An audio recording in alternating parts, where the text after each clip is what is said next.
Assalamualaikum warahmatullahi wabarakatuh. Alhamdulillah walhamdulillah wassalatu wassalamu ala rasulillah wa ala alihi wa ashabihi wa mawalah, la hawla wa la quwwata illa billah. Subhanaka la ilma lana illa ma 'allamtana innaka antal alimul hakim. Billahi ta'ala wa lidahul baraya wa limusannifil kitab. Al-Fatihah. A'udzu billahi minasy syaithanir rajim. Bismillahirrahmanirrahim. Alhamdulillahi rabbil alamin. Ar-Rahmanir Rahim. Maliki yaumiddin. Iyyaka na'budu wa iyyaka nasta'in. Ihdinas siratal mustaqim. Siratal ladzina an'amta 'alaihim ghairil maghdubi 'alaihim waladdallin. Amin. A'udzu billahi minasy syaithanir rajim. Wal takum minkum ummatun yad'una ilal khair wa ya'muruna bil ma'rufi wa yanhauna 'anil munkar wa ulaika humul muflihun. Wa la takunu kalladzina tafarraqu واختلفوا من بعد ما جاءهم البينات وأولئك لهم عذاب عظيم.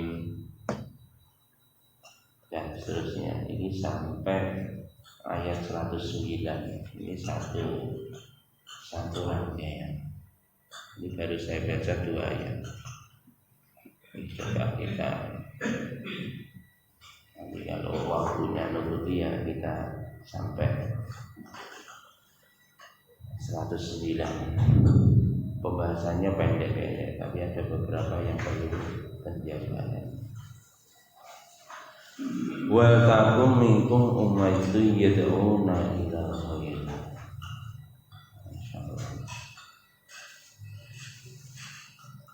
Yaqulu ta'ala, Allah berfirman, ini kalau artinya wa takum minkum ummatun yad'una ila khair, harus ada ya di antara kalian. Nah, di antara satu umat ya, harus ada di antara kalian satu umat yad'una ila khair, yang senantiasa mengajak kepada kebaikan.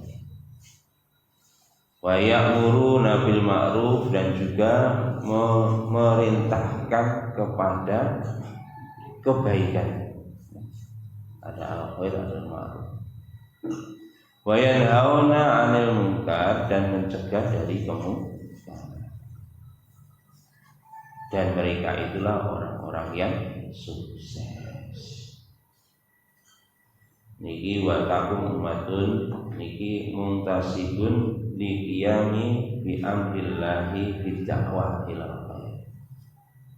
Ini adalah dinisbatkan kepada siapa saja yang menegakkan perintahnya Allah dengan cara dakwah kepada kebaikan. Jadi ini ayat adalah dinisbatkan kepada satu kaum yang mengajak, yang memerintahkan untuk berdakwah kepada kebaikan, memerintahkan kepada kebaikan, mencegah kepada kemungkaran. Wa ulaika humul muflihun, dan mereka itulah orang yang sukses. Niki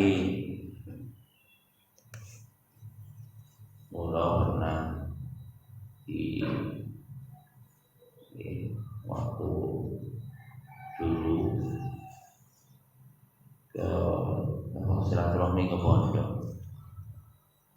Pada waktu itu saya disodori satu kitab gitu. Maka isinya kitab adalah ini.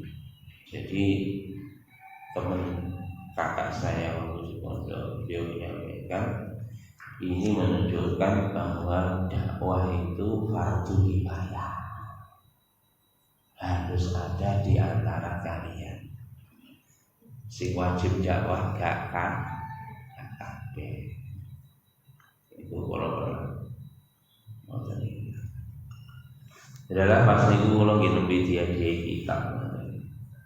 Kula mboten jawab pas niku aja pondok niku kula teng bisa wae. Ora sengaja. Kula genten wong nyodori kitab kula genten tak sodori kitab tipis. Nah, sing sampean ngomong sampai kitab iki musuhe kitab iki. Napa musuhe kitab ini? Di dalam kitab itu diterangkan bahwa dakwah itu fardu ain. Dalil napa Pak? Dalile qul hadhihi sabili ad'u ila Allah. Jadi ulama pun berbeda pendapat karena punya dalil sendiri-sendiri. Ada yang berdalil dengan dalil Al-Imran 104, maka dakwah itu hukumnya fardu kifayah.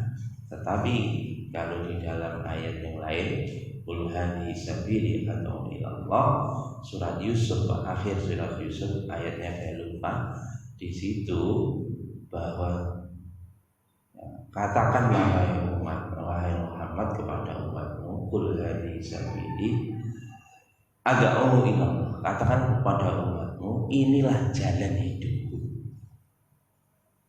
Ad'u ila Allah, menyeru manusia kepada Allah ala basiratin, dengan dalil yang jelas, bisa diartikan dengan hujah yang nyata, bisa diartikan ala basiratin itu dengan basirah Pak, bukan dengan basor. Basor itu mata ini Pak. Kalau basirah dengan mata hati.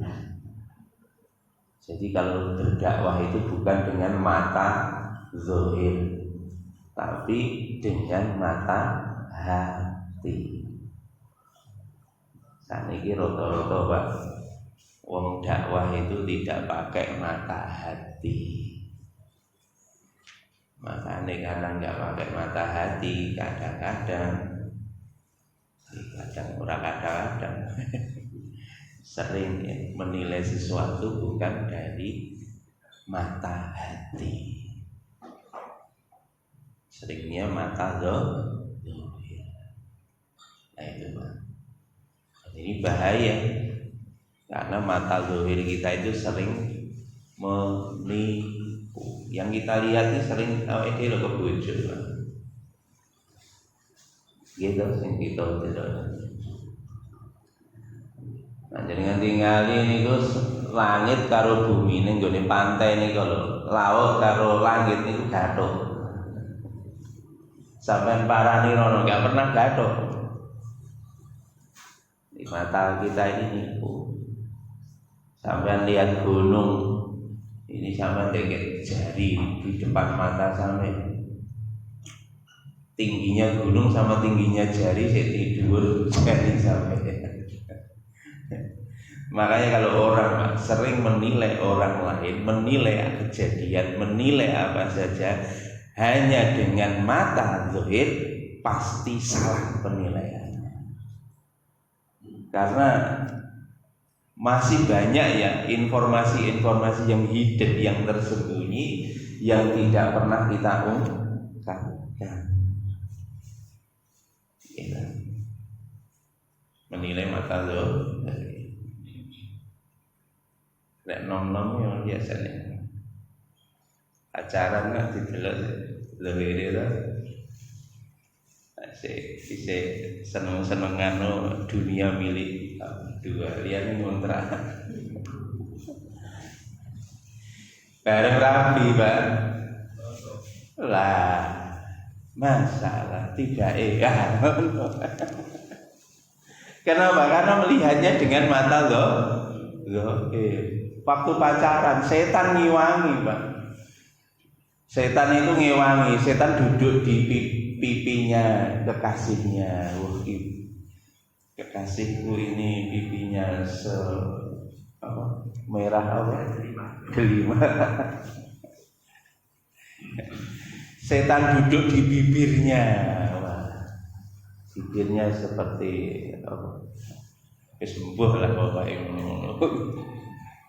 Begitu rapi loh. Lah tidak kok kali tercopot ini.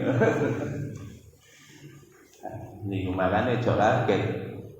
Dan wong biyen wis pacaran pirang-pirang tahun begitu rapi buwian. Niku karena menilai dengan mata. Anda bayangkan Pak, pada wong pacaran ini kan bulat-bulat mawon. Anda bayangkan kalau orang melihat satu kejadian hanya sepintas langsung berkesimpulan. Kira-kira kesalahannya seperti apa? Jauh lebih tragis lagi salahnya. Dan ini Pak, kalau cerita ini tambah hanya ini hilang. Yang penting gini bahwa alam basirotin dengan mata hati, dengan dalil yang jelas. Jadi kejelasan dalil itu kalau disertai dengan pandangan basirah. Ana tugasku kata Nabi wa manittaba'ani dan semua orang-orang yang mengikutiku. Jadi tugasnya Nabi dan tugas seluruh umatnya. Itulah yang menjadi dalil bahwa dakwah itu fardu ain. Nah terus ini ada dua ayat berbedanya teniki. Nah bukan berbeda sebetulnya Pak. Makanya istilahnya ada ya di dalam ilmu hadis, ilmu tafsir itu. Jadi bahasa saya Pak, bukan bahasa di ilmu tafsir. Dua ayat bukan bertentangan Pak ya, saling ya, itu dikompromikan. Nah bahasanya matematik diinterpolasi. Bahasa matematika ini diinterpolasi. Oh, interpolasi. Sebab yang ngoten niku dikompromikan. Jadinya apa Pak?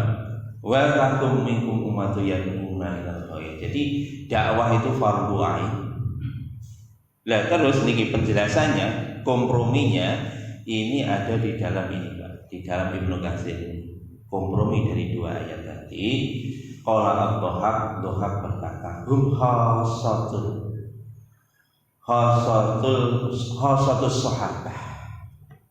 Jadi ini adalah makna ayat ini adalah mereka yang dimaksud minkum. Jadi di antara mereka itu siapa? Hum khasatus sahabah. Itulah sahabat yang khusus. Seluruh sahabat memiliki tugas dan dakwah, tetapi Nabi membentuk saf khusus ya, pasukan khusus ya. Termasuk pasukan khususnya Nabi itu siapa? Salah satunya Ashabus Suffah. Sahabat wakil, tapi ada sekitar 70 orang.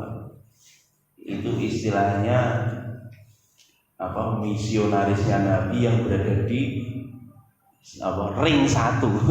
Di ring satunya ya. Ada ring yang paling dekat dengan Nabi ya, khalifah itu Abu Bakar, Umar, Utsman, Ali. Itu orang yang super spesial. Kemudian ring berikutnya itu yang disampaikan oleh Allah namanya Asyarah Mubasysyarah, 10 orang yang sudah dijamin surganya oleh Allah. Termasuk diantaranya adalah Abdurrahman bin Auf radhiyallahu anhu, kemudian Abdullah bin Umar, kemudian ada Thalhah bin Ubaidillah. Itu adalah orang-orang yang spesial di antara para sahabat tadi. Makanya Ibnu Katsir menyitir dawuhnya Imam Ad-Dhahhak, itu adalah yang dimaksud adalah wa takum minkum ummatun yad'una ilal khair, itu adalah di antara kita seluruh umat ini memiliki tugas dakwah, tetapi ada orang-orang spesial yang ditugaskan oleh Nabi untuk berdakwah. Spesialnya apa, Pak? Orang-orang ini, Pak, orang yang siap, Pak, kapan saja, dalam keadaan apa saja, dalam kondisi apa saja, siap ditugaskan Nabi. 24 ready. Nah ini Pak, makanya nak pengen taslim maju itu saya sing siap ini. Ready 24 jam. Khosatan ini khosatus sahabat yang spesial menurut Imam Al-Bukhari itu. Kemudian khosatur rawah yakni mujahidina wal ulama. Jadi berikutnya satu tadi adalah orang khusus yakni sahabat yang orang-orang khusus yang dekat dengan Nabi. Yang kedua adalah mujahid dan ulama yang khusus. Jadi ini tadi ada pejuang-pejuang sejati yang ada di samping Nabi. Ada lagi ring berikutnya adalah orang-orang khusus dari Nabi Sallallahu Alaihi Wasallam, yakni orang-orang mujahid, orang yang siap tempur. Termasuk ini tadi di kelompok ring satu ada Umar bin Khattab, termasuk Khalid bin Walid, sahabat-sahabat yang hebat ya. Termasuk siapa lagi, Amr bin As radhiyallahu anhu. Ini panglima-panglima yang hebat. Sa'ad bin Abi Waqqas itu panglima-panglima hebat dari kalangan para sahabat radhiyallahu anhu. Terus ada lagi Pak, niki ulama yang khusus. Ulama-ulama. Jadi yang dari samping Nabi itu dari orang-orang yang khusus di antara para sahabat, kemudian ada pejuang-pejuangnya, dan ada ulama-ulama. Termasuk ulama siapa Pak? Di antara para sahabat, ulamanya para sahabat termasuk yang di ring paling dalam ya Utsman bin Affan radhiyallahu anhu. Kemudian ada Ibnu Abbas radhiyallahu anhu. Itu ulama-ulamanya, termasuk Ibnu Mas'ud radhiyallahu anhu. Itu ulama-ulamanya para sahabat spesial.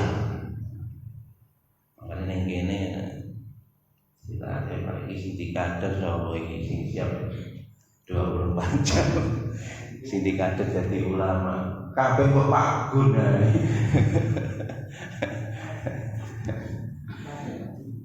Kasih Pak. Enggak lah Pak. Sekata yang terutama yang muda-muda, termasuk di antara yang di ring satu Pak, di ring satu itu ada orang yang senior, Abu Bakar As-Siddiq radhiyallahu anhu. Itu orang sepuh, orang senior, dan orang yang karismatik. Kemudian yang di sampingnya Nabi lagi adalah pemuda. Siapa? Ali bin Abi Thalib itu memiliki 3 kriteria ini tadi Pak. Jadi Ali bin Abi Thalib pemuda, kemudian dia termasuk ulama karena Nabi SAW sampaikan ana madinatul ilmi wa ali babuha. Saya ini kotanya ilmu dan pintunya adalah Ali. Jadi Ali kualifikasi ini super. Kenapa? Super karena beliau sudah keluarganya Nabi, imbuh lagi dia itu pemuda, imbuh lagi dia itu petempur yang sejati juga. Ketika menghadapi orang-orang kafir, orang-orang Yahudi di Khaybar, itu yang jadi panglimanya Ali bin Abi Thalib radhiyallahu anhu, dan dia juga masya Allah ulama dan juga sekaligus mujahid dan orang yang dekat dengan kanjeng Nabi Muhammad. Ayat ini kalau menurut Ibnu Katsir terkait dengan orang-orang spesial yang ada di lingkarannya kanjeng Nabi Muhammad sallallahu alaihi wasallam. Wa qala Abu Ja'far Al-Baqir qara'a Rasulullah sallallahu alaihi wasallam wa takum minkum ummatun yad'una ilal khair. Tsumma qala al-khair ittiba'ul Qur'an wa sunnati. Ini yang paling penting, Pak. Jadi yad'una ilal khair, yang mengajak kepada kebaikan. Ini apa artinya kebaikan itu? Niki Ja'far bin Baqir membaca, Rasulullah SAW membaca. Jadi diriwayatkan oleh Ja'far bin Baqir, Rasulullah membaca ayat wa takum minkum ummatun yad'una ilal khair. Harus ada di antara kalian segolongan umat yang mengajak kepada kebaikan. Maka Nabi menjelaskan apa al-khair. Al-khair itu ittiba'ul Qur'an wa sunnati, yakni mengajak kepada kebaikan itu apa? Mengajak kepada Quran dan sunnahku. Nabi menyebutkan. Ingat Pak, nih Pak, Masya Allah. Dakwah itu adalah tadi di dalam ayat yang lain tadi apa? Qul hadhihi sabili ad'u ila Allah. Mengajak manusia kepada Allah. Hati-hati Pak. Hari ini Pak, bukan hari ini, mulai zaman dia. Ini kalau nggak hati-hati nanti di ayat berikutnya, ayat 105 ini. Jadi hati-hati Pak. Karena ini tipis sekali. Awal mulanya itu mengajak kepada Allah. Tapi kadang-kadang Pak, di tengah perjalanan menggok kemana Pak? Macam-macam Pak. Akhirnya mengajak kepada kelompoknya. Akhirnya bahkan ada yang yad'una bukan ilallah Pak, bukan yad'u ilal khair, tapi mengajak pada dirinya sendiri. Kalau ngaji ngeten iki Pak, ini hati-hati. Mulai saya jaluji negeri kitab taklim muta'alim kulo bolak-balik. Negeri kitab taklim muta'alim sudah di warning Pak. Warning. Awal-awal Pak mungkin ikhlas ya mengajak manusia kepada Allah. Setelah populer, iya, akhirnya dia mendapatkan kehormatan, dia semakin besar namanya Pak. Akhirnya lama-lama tidak mengajak kepada Allah, akhirnya mengajak pada dirinya sendiri, membesarkan kelompoknya. Awal-awal Pak memperjuangkan Islam Pak,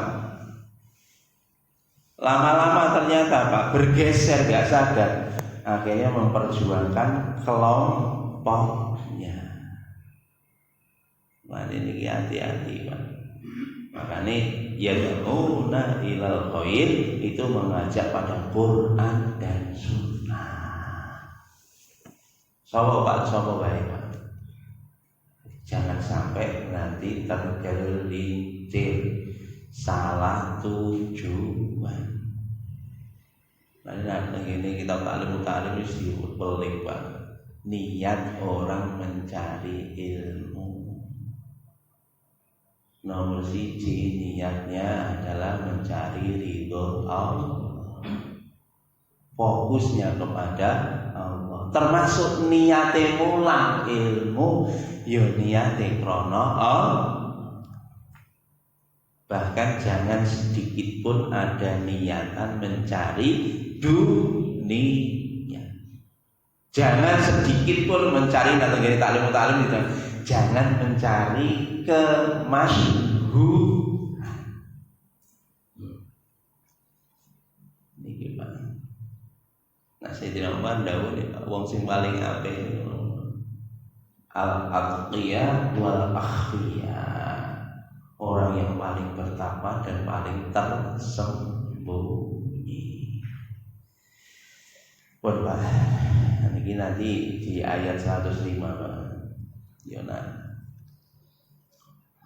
Rawahu Ibnu Mardawai wal maksud min hadhil ayat an takuna firqatun min hadhil ummah mutasaddiyatu li hadha sya'ni wa in kana dzalika wajiban ala kulli fardin minal ummati ummati bihasbihi kama sabata fi sahih Muslim an Abi Hurairah radhiyallahu anhu Rasulullah sallallahu alaihi wasallam.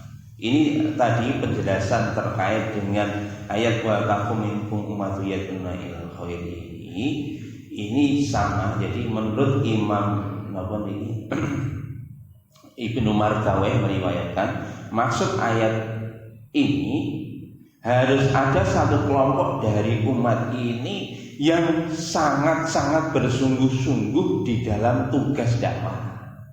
Di dalam tugas dakwah ini ada satu kelompok, mungkin sing liyane mungkin tugasnya ya ijek anu lah. Kadang wong yo melok dakwah, kadang yo gak. Tapi ada yang sok khusus ini yang siap ditugaskan Nabi 24 jam. Itu begitu.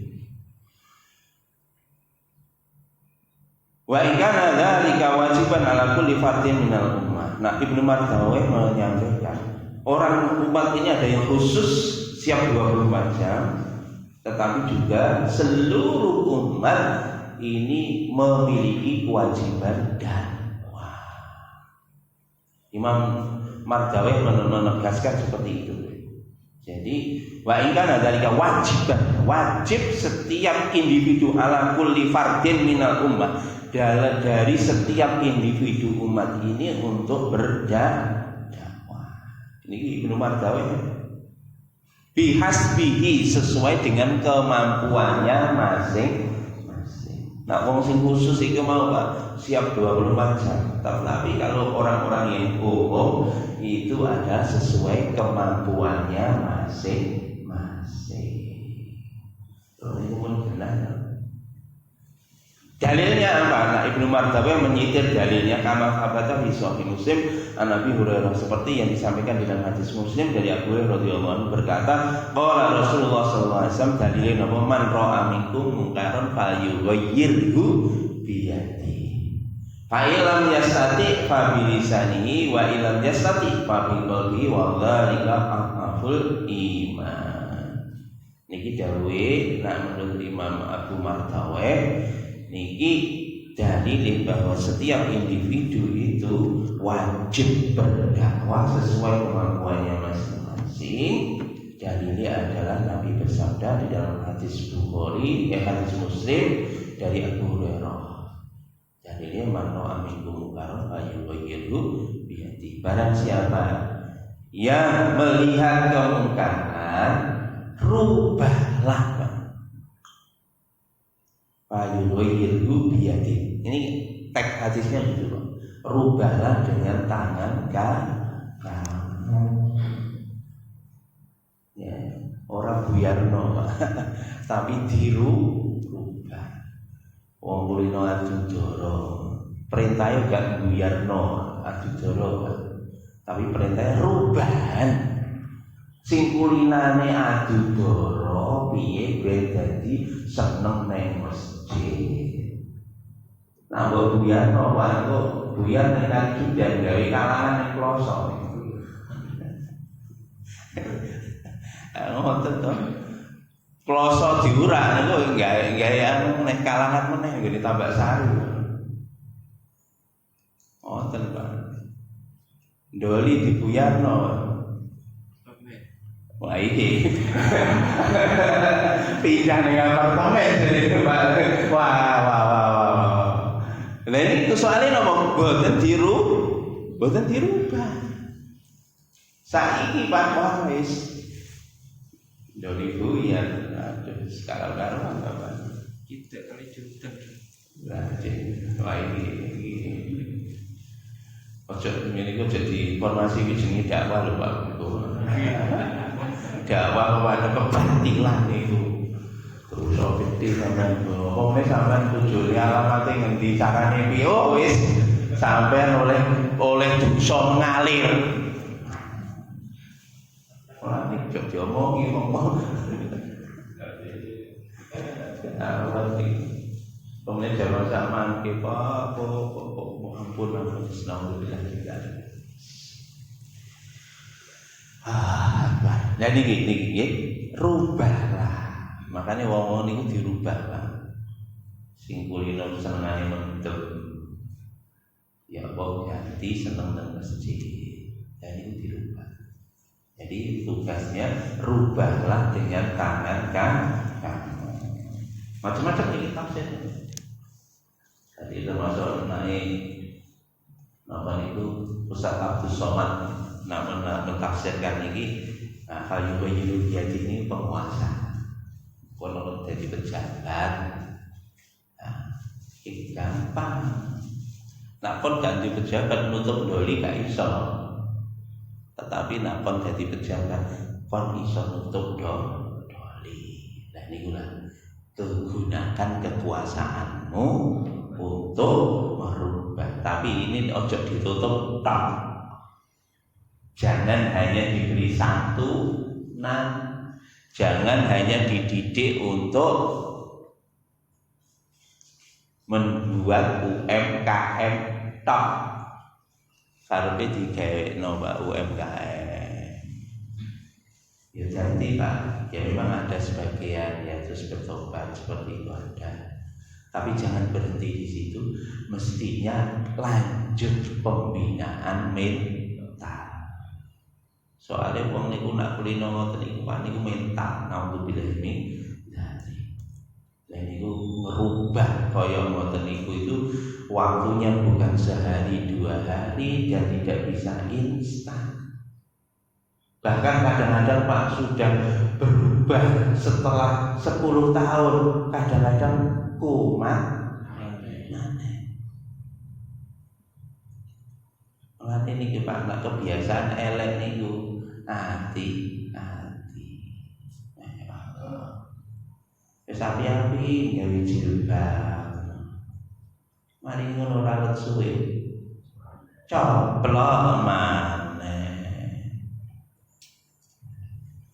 Lah ngoten niku Pak, mulane ngoten niku ya aja mbok salahno. Dicedheki maneh ben gelem nganggo maneh. Dan ini harus luar biasa. Makanya di dalam Quran Allah sampaikan masalah kalimat thayyibatin kasyajaratin thayyibatin asluha sabitun wa far'uha habis. Quran jauh perumpamaan kalimat yang baik itu seperti pohon yang baik, akarnya menghujam ke bumi dan rantainya menjulang ke langit. Ini gimana? Nah ini lah Maulana Umar Palangpuri itu dia menyampaikan Pak, akarnya itu iman, pohonnya itu ibadah. Ya termasuk sholat, puasa, zakat, haji, ibadah. Nah ini Pak, ranting-rantingnya ini muamalah. Kita transaksi hubungan dengan manusia dengan cara sesuai dengan syariat. Muamalah. Daun-daunnya itu muasyarah. Muasyarah itu daun-daunnya itu. Muasyarah itu apa?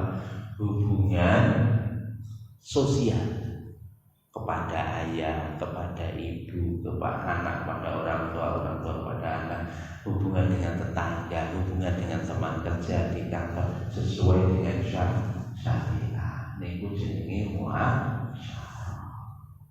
Niku diibaratkan kaya daun. Nah, daun niku ngrembuyung ijo kaya wetine. Aku dituku promosine Golkar lho ya. Dikira promosine Golkar. Ngrembuyung itu kan nyaman yang ada di bawahnya. Makanya Pak, kalau orang Islam itu muasyarahnya bagus, itu mesti tetangga itu merasa nyaman berada di sampingnya. Tanggane wong apik takok tanggane. Kalau tanggonya itu merasa nyaman dengan keberadaan dia, berarti dia itu orang baik. Itu ukurannya muasyarah. Lah niku Pak, buahe niku akhlak. Buahnya itu akhlak. Sabar, ikhlas, ridho, gak namuan. Itu akhlak, itu buahnya. Wapi nak woi gak ono. Ya itulah harus ada buahnya akhlak. Masya Allah. Tapi ini pun juga nggak ono manfaatnya, ono buahnya, tapi gak enak rasanya, gak enak rasanya. Masuk wiki wedi, wabi, tapi rasanya pahit, yo rakan. Napa iki ringin?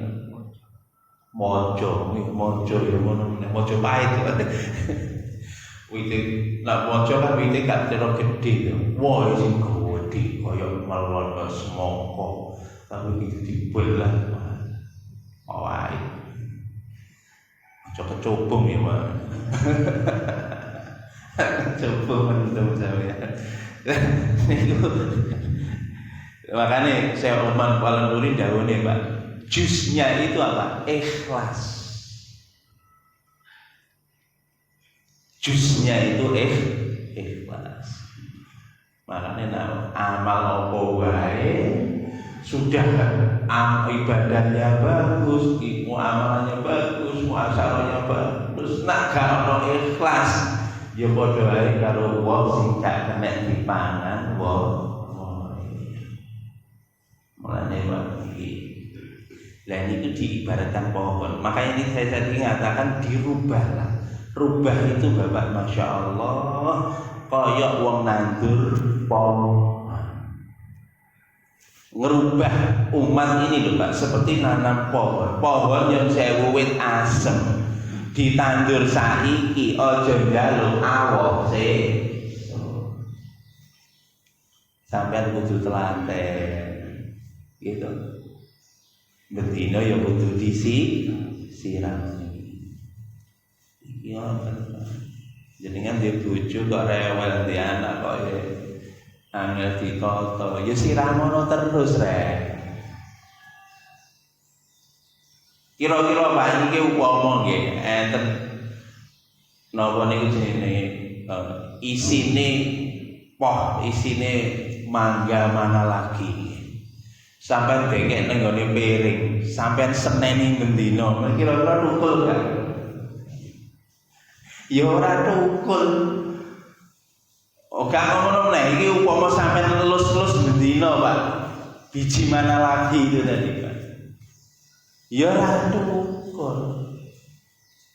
Supaya tumbuh, ini harus diberi media yang benar. Dan ini kita ngerubahnya. Kita bisa lihat Pak, dari satu biji mangga ini, kalau kita tanam nanti akan menghasilkan ribuan buah mangga. Lah ini lho Pak, proses fayughayyirhu biyadi. Rubahlah dengan aktivitas kamu supaya dia berubah sifatnya dari sifatnya hanya sekedar onggokan biji, tapi nanti bisa memproduksi ribuan biji. Inilah yang dikehendaki dari kita. Kadang-kadang orang-orang itu Pak, karena dia belum berada di dalam media yang benar, sehingga dia tidak tumbuh berkembang sesuai yang diharapkan. Makanya itu kayak nandur pohon itu Pak, dicepno, ya disirami, ya dirami, dideder dhisik, nak wis tukul iku lagi dipindah. Begitu Pak. Nah ini membina umat. Ini mestinya yo sesabar kita memelihara pohon. Niki gak usah cocok Pak umat ini sing paling cedek ya keluarga kita sendiri, juga nanti tetangga-tetangga. Tapi jangan kita berprinsip gini Pak, wis keluarga tok sing apik, tangga jarno, aja Pak, aja. Karena di dalam Quran, di dalam hadis, prakteknya Nabi tidak begitu Pak. Nabi tidak nunggu Abu Jahal masuk Islam. Ya dakwah kepada keluarganya, lanjut kepada dakwah kepada sekelilingnya. Bahkan Nabi sampai mengirim pasukan, mengirim misi dakwah ke Habsyi, ya, sampai ke luar negeri. ke Ethiopia. Nah, nyebrang laut itu seperti itu. Jadi itu dilakukan terintegrasi. Ngopo kok ngono? Gini Pak. Sampean Pak Nyun Sewu. Kalau kita bina anak kita tonggone gak dibina. Mboten apa-apa wae. Niki ibarate wong sampean duwe sak kampung iku sing duwe wit poh wit pelem sampean dhewe. Tonggone gak duwe, Pak. Iku begitu awoh kira-kira ya apa? Gandeng iki karo tonggone sampean. Dipek karo tonggone sampean. Carane ben gak bandemi napa? Wae ana ya anwine. Nah, ngono dhewe. Akhire ben omah duwe poh dhewe. Niku ngoten carane. Niki terbukti nggih kula, Pak. Ning kampung kula rambutan, Pak. Gak ana wong nyolong rambutan sampai mentio klesen ngene. Ora ana wong nyolong. Soale apa kabeh do duwe. Nek enek wong nyolong mesti gak wong kampung bolan. Wong sapa jowo nyolong iki biasa, tapi wong kampung bolan kok mboten. Lha niki wau ibaratnya nah, kita rubah keluarga kita, ya tetangga kita, ya kita berusaha ikut membantu merubah. Nah, ngoten niku nanti satu kampung lama-lama jadi kampungnya orang soleh.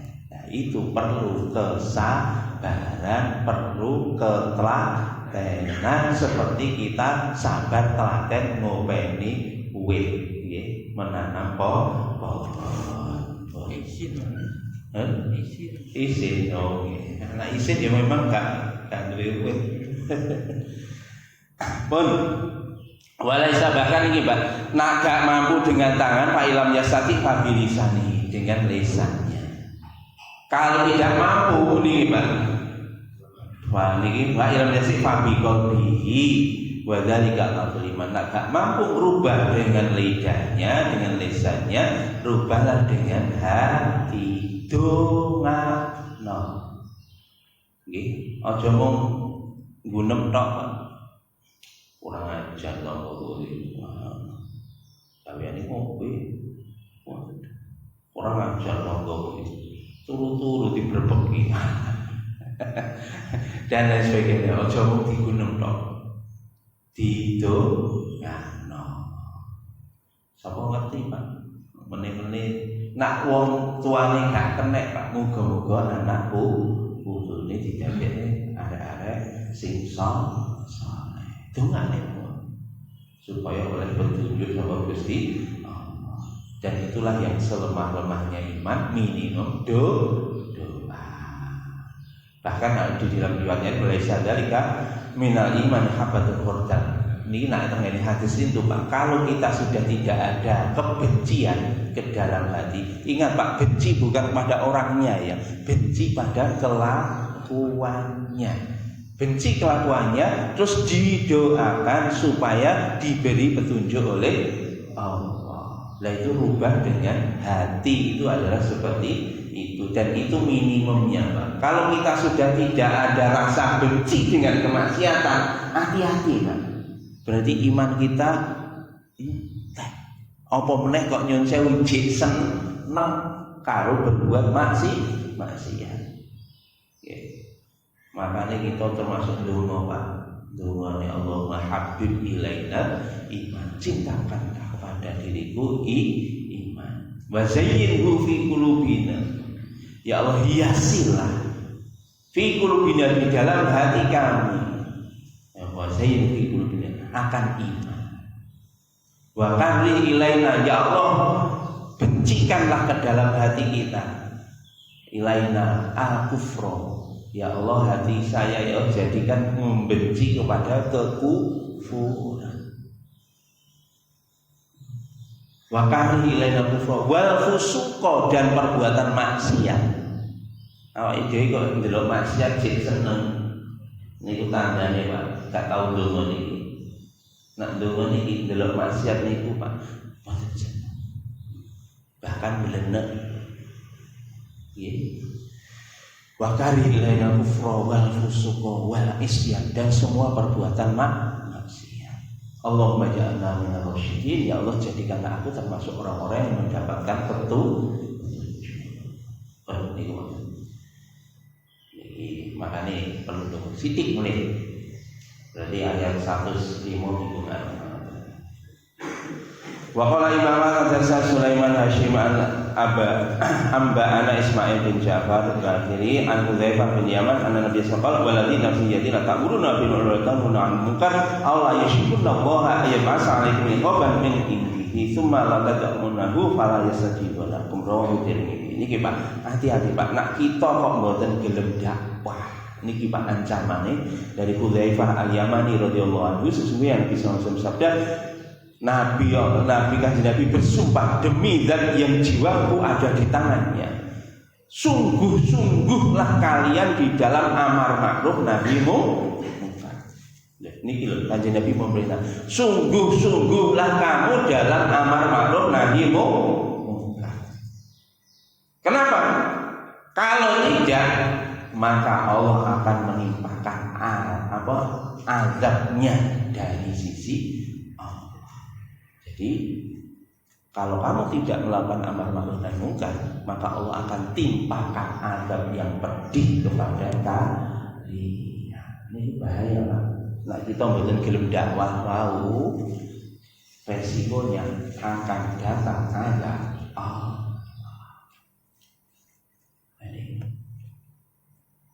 Masya Allah. Sing paling elek melih Pak. Sumala tad'unahu fala yastajibu lakum. Kemudian kamu berdoa minta kepada Allah, doa-doamu tidak diterima. Ini lho Pak. Jadi kan gak gelem dakwah, resiko nih azab Allah datang, doanya tidak diterima. Makanya jangan kaget Pak. Hari ini umat Islam seringkali doa, bahkan doanya itu di depan masjid, di depan Ka'bah, di depan multazam. Donga ini boten teko. Soalnya mau meninggalkan dakwah ini. Azab datang hari ini kita azabnya Allah datang ono virus. Sak donya padha ndonga kabeh, donga ning urung tembus tambah apa kesalahannya? Di antaranya niki tolong diperhatikan. Ibnu Katsir menyampaikan dari hadisnya Ibnu Mardaweh ini adalah seperti itu. Jadi dari Sulaiman al-Hashimi dari Hudzaifah al-Yamani ini dari Nabi sallallahu alaihi wasallam menyampaikan seperti itu. Demi Allah Nabi sampai katakan demikian. Sungguh-sungguhlah kamu dalam berdakwah. Kalau tidak, sungguh-sungguh Allah akan datangkan azab kepada kalian. Ya Allah. Cuma kaitan ini bahwa doa kita tidak diterima oleh Allah. Makanya mau Bapak dakwah niku ora kudu ceramah nggih, bisa menit. Gampang banget. Ngajak anak-anak ditanyane ayo subuh budal niki dipun dakwah kepada keluarga. Jam 3 bengi keluargane ditanyane ayo tahajud. Mbuh tangi mbuh ora, engko nak gak tangi meneh dibuka meneh. Niku sudah dah. Sampeyan arep mlaku nang ngene atase kepethuk kancane. Ayo rek. Iki kalau wis diceluk karo Pak Gus, umpamane ngono, Pak Gus sing adan ngono. Itu sudah dah. Jadi semua ajakan kebaikan jangan henti-henti, jangan bosan-bosan. Ojo sampai ngomongi kuwi tak kon bolak-balik. Ora gelem budal. Kapok aku. Aja ngono. Dakwah itu enggak boleh kapok. Kita mati duluan atau dia yang mati duluan, jangan berhenti untuk berdakwah. Dan nanti kalau kita mampu Pak, itu ya tetangga kita aja. Mampu lagi tetangga kampung sebelahnya. mampu lagi kita pergi ke luar negeri untuk dakwah. Makanya teman-teman dari luar negeri kadang datang ke sini, kita datang ke luar negeri, saling mengunjungi di antara satu dengan yang lain untuk dakwah. Maka inilah meredam murkanya Allah. Jadi orang-orang dakwah ini itu membantu meredam murkanya Allah. Oke, mudah-mudahan kita semua diistiqomah dan dakwah. Nanti kita lanjut minggu depan insya Allah. Matur namun dan kita akhir awal dengan majlis subhanakallahumma wa bihamdika asyhadu an la ilaha illa anta astaghfiruka wa atubu ilaik. Assalamualaikum warahmatullahi wabarakatuh.